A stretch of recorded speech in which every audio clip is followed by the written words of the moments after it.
Assalamualaikum warahmatullahi wabarakatuh. Selamat pagi untuk anak-anak kelas 3. Hari ini kita akan memulai pembelajaran di tema 3, subtema 1 di pembelajaran 5. Nah, anak-anak Bumia, jangan lupa untuk berdoa terlebih dahulu agar materi pembelajaran hari ini dapat bermanfaat dan juga dapat dipahami dengan baik. Setelah sudah selesai berdoa, mari kita lanjut ke materi hari ini. Anak-anak Bumia, hari ini kita akan memulai pembelajaran di halaman 41. Nah, hari ini kita akan mempelajari tentang bahan dasar benda. Kita telah mempelajari bahan dasar benda yang berasal dari kayu, kertas, dan juga plastik. Nah, hari ini kita akan mempelajari bahan dasar benda yang terbuat dari kaca, logam, dan yang terakhir adalah bahan dasar yang terbuat dari karet. Nah, ketiga bahan dasar ini memiliki keunggulan dan juga memiliki kelemahannya masing-masing. Nah, yang pertama ada benda dari kaca. Nah, anak-anak Bumia, di sekitar kita benda-benda ini terbuat dari bahan dasar kaca. Benda tersebut antara lain ada gelas, ada piring, ada mangkuk, ada kacamata, ada akuarium, jendela, dan peralatan laboratorium. Nah, selain contoh-contoh di sini masih banyak yang menggunakan bahan dasar kaca. Seperti misalnya vas bunga, itu juga terbuat dari kaca. Nah, kaca ini anak-anak Bumia memiliki sifatnya apa? Sifatnya adalah kedap air. Nah, ini juga termasuk kelebihan dari kaca, yaitu kedap air.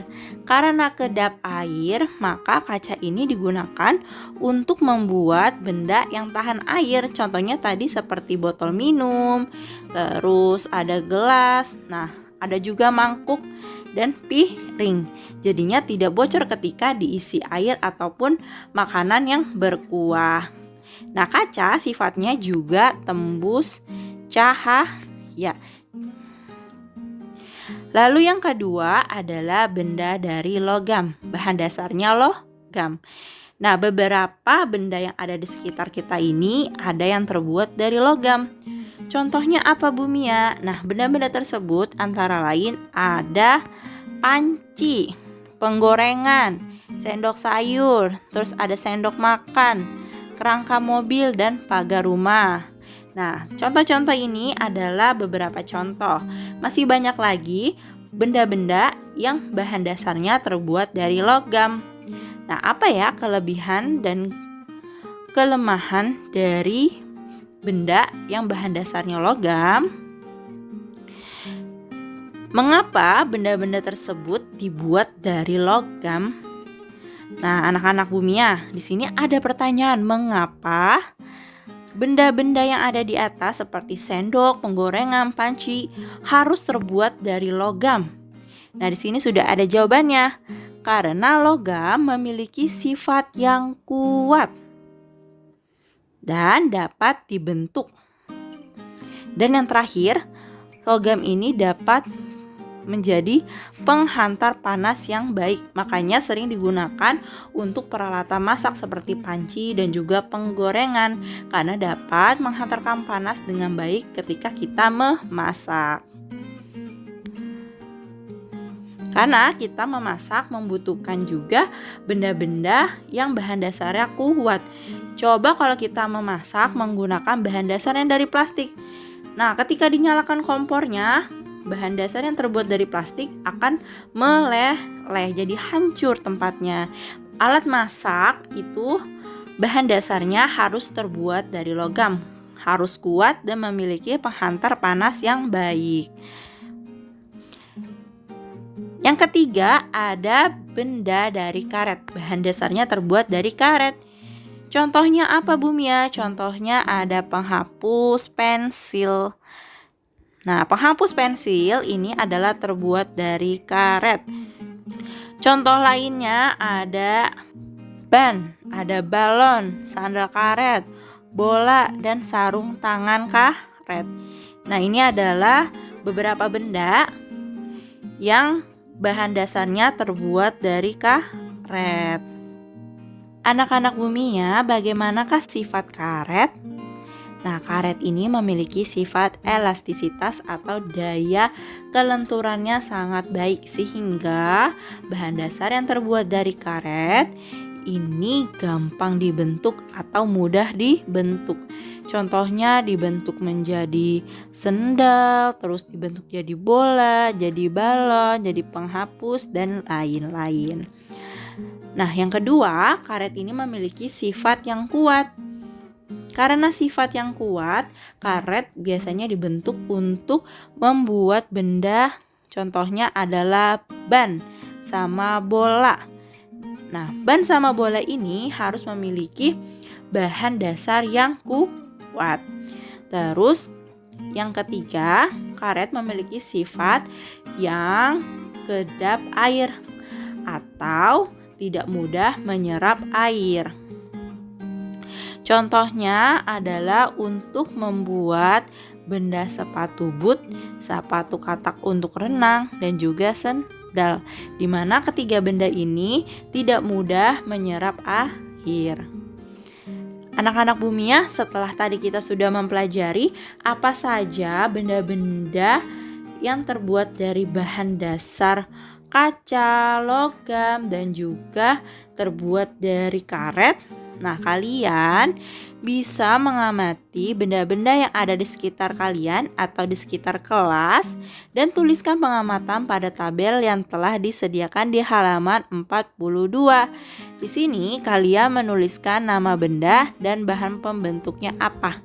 Contohnya, misalnya Bumia mau tulis di sini bahan nama bendanya adalah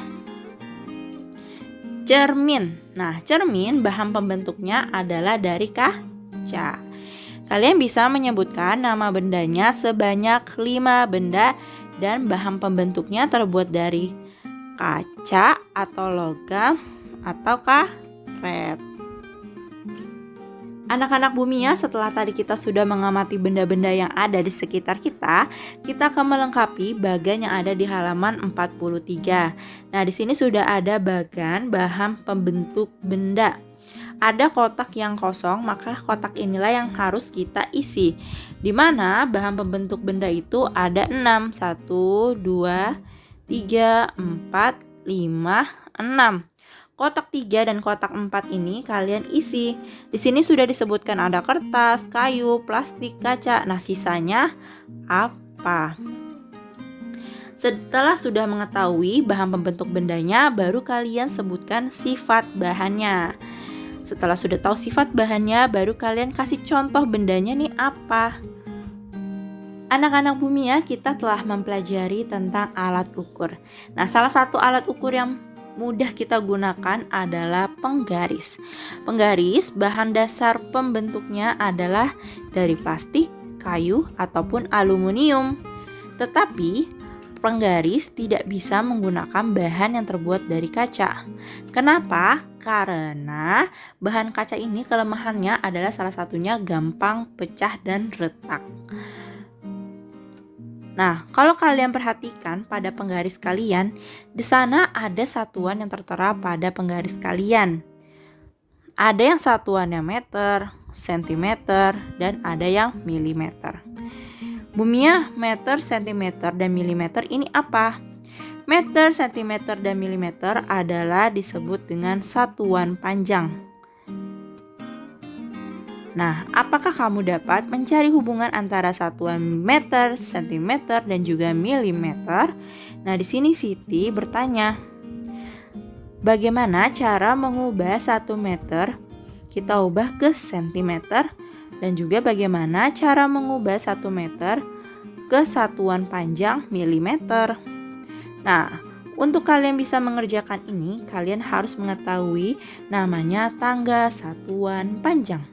Anak-anak bumi ya, di sini sudah ada tangga satuan panjang, di mana tangga satuan panjang ada 7 satuan.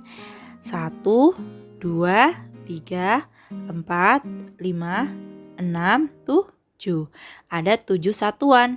Yang pertama ada kilometer, hektometer, dekameter, meter, desimeter, sentimeter, yang terakhir ada milimeter.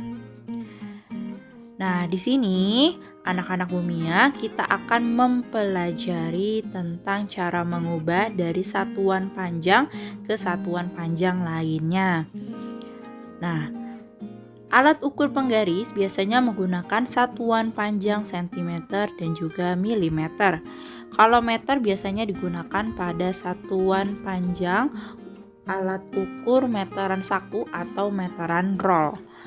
Nah, kita akan mengetahui nih bagaimana cara mengubah satuan meter kita ubah ke sentimeter dan juga kita ubah ke milimeter. Untuk mengubah satuan panjang ke satuan panjang lainnya, maka kita harus mengetahui konsepnya terlebih dahulu. Nah, setiap kita turun satu tangga, maka kita kalikan 10. Kita turun, kita kalikan. Kalau kita naik, maka kita bagi 10. Turun dikali, naik dibagi. Nah, kita akan menghitung atau kita akan mengubah satuan panjang meter ke sentimeter yang terlebih dahulu ya. 1 meter sama dengan titik-titik sentimeter. Maka kita akan mengubah satuan panjang meter ke sentimeter. Nah, meter ke senti adalah kita turun tangga. Maka kita akan mengkalikan. Nah, setiap turun satu tangga itu kita kalikan 10. Meter ke sentimeter melewati desimeter terlebih dahulu. Meter ke desimeter kita kalikan 10. Nah, di sini 1 kali 10 adalah 10. Nah, sekarang desimeter ke sentimeter ini kita kalikan 10. 10, tadi kita sudah dapat 10, kita kalikan 10 lagi. 10 kali 10 adalah 100.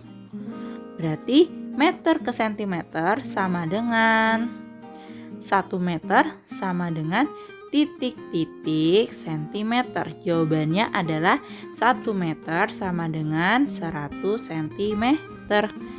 Karena yang ditanya tadi adalah 1 meter sama dengan titik-titik sentimeter. Di sini tadi 1 kita kalikan 10. 1 kali 10 10. Terus setelah turun satu tangga lagi kita kalikan 10 lagi. 10 kali 10 adalah 100. Berarti di sini jawabannya adalah 100. Nah, kita akan mengubah 1 meter ke milimeter. 1 meter kita ubah ke milimeter. 1 meter ke milimeter kita harus menuruni tangga desimeter dan juga sentimeter. 1 M dikali 10. 1 kali 10 sama dengan 10. Nah, kita sudah dapat 10. Baru kita turun tangga lagi. 10. Kita pindahin 10-nya ke sini. Dikali 10 sama dengan 100. Lalu kita turun lagi ke milimeter karena kita akan mengubah ke milimeter. Berarti berhentinya di milimeter. Kita sudah dapat 100, kita taruh sini 100 dikalikan 10 lagi. 100 kali 10 sama dengan berapa anak Bumia? 1000. Berarti 1 meter sama dengan 1000 milimeter. Nah, caranya adalah seperti itu. Jadi setiap kita turun satu tangga, kita kalikan 10. Nah, anak-anak Bumia, tadi pertanyaan Siti sudah kita jawab. 1 meter sama dengan 100 cm. 1 meter sama dengan 1000 mm. Nah, kita akan menjawab pertanyaan di halaman 47. Di sini Beni mengukur panjang pita 5 meter lebih 30 cm. Nah, yang ditanya adalah berapa panjang pita dalam satuan sentimeter. Maka tugas kita adalah mengubah meter ke sentimeter. Meter sama dengan titik-titik sentimeter. Tadi kita sudah mengetahui panjang pita itu sebanyak 5 meter lebih 30 cm. Nah, kalian lihat di sini 5M sama 30 cm. Satuannya berbeda. Maka kita ubah dulu. Nah, diubahnya tadi ke dalam bentuk apa nih? Ke dalam bentuk sentimeter. 5M ditambah 30 cm. Kita lihat satuan panjangnya yang di belakang. Di sini 30 cm. Nah, 30 cm ini tidak usah kita ubah lagi karena satuannya sudah sentimeter. Sudah sama. Nah, yang mesti kita ubah adalah 5 meter ini. Karena meter dengan sentimeter ini adalah berbeda satuan panjangnya. Cara mengubahnya bagaimana, Bu Mia? Cara mengubahnya adalah 5 meter sama dengan titik-titik sentimeter. Tadi 1 meter sama dengan 100 cm. Kalau 5 meter berarti berapa senti? Nah, tinggal kita kalikan saja. 1 meter aja 100 cm. Kalau 5 berarti tinggal kita kalikan 100. 5 kali 100 sama dengan 500 cm. Nah, setelah tadi kita sudah mengubah ke dalam satuan panjang semua seperti ini, sudah sentimeter semua, baru kita jumlahkan. Kita pindahkan tadi. 5 meternya kita sudah mengubah menjadi 500 cm. Kita taruh sini. 500 cm ditambah 30 cm. 500 tambah 30 cm. 500 ditambah 30 cm sama dengan 530 cm. Jadi panjang pita adalah 530 cm. Nah, di sini panjang mobil ayah Dayu adalah 410 cm. Ini udah soal yang kedua ya, kita akan mengubah lagi. Nah, panjang mobil ayah Dayu dalam satuan meter. Nah, kita disuruh mengubah ke dalam satuan meter. Nah, yang diketahui di sini adalah sentimeter. Berarti kita dari sentimeter ke meter itu adalah berapa? 410 cm bisa kita pisahkan terlebih dahulu ratusan dengan puluhannya. Kita ubah seperti ini. Kita pisahkan maksudnya. 400 kita pisahkan ratusannya, 400 ditambah 10 cm. Nah, kita akan ubah ke dalam bentuk meter. Tadi kalau kita lihat di satuan panjang atau tangga satuan panjang, sentimeter ke meter adalah naik tangga. Berarti kalau kita naik tangga, kita akan membagi. Nah, baginya berapa, Bu Mia? Sentimeter ke meter itu dibagi 100. 400 cm kalian bagi terlebih dahulu. 400 dibagi 100. 400 dibagi 100 dibagi 100. Nah, kita untuk cara cepatnya kita coret. 4 dibagi 1 adalah 4. 4 kali 1 adalah 4. Kita kurangkan 4 kurang 4 hasilnya 0. Berarti 400 dibagi 100 hasilnya 4. Terus baru kita 10 cm mau kita bagi nih, tetapi tidak bisa karena kan sentimeter ke meter itu kan kita bagi 100, sedangkan di sini angka pembaginya adalah 10 lebih kecil. Jadinya kita tulis saja di sininya 10 cm karena tidak bisa kita bagi. Jadinya 4 meter ditambah 10 cm adalah berapa Bu Mia? Nah, cara membacanya adalah 4 meter lebih 10 cm. Nah, kalian bisa berlatih di halaman 48 untuk mengubah satuan panjang dari nomor 1 sampai nomor 10. Oke anak-anak Bu Mia, untuk materi hari ini telah selesai. Apabila ada yang ingin ditanyakan, boleh ditanyakan ke Bu Mia. Wassalamualaikum warahmatullahi wabarakatuh.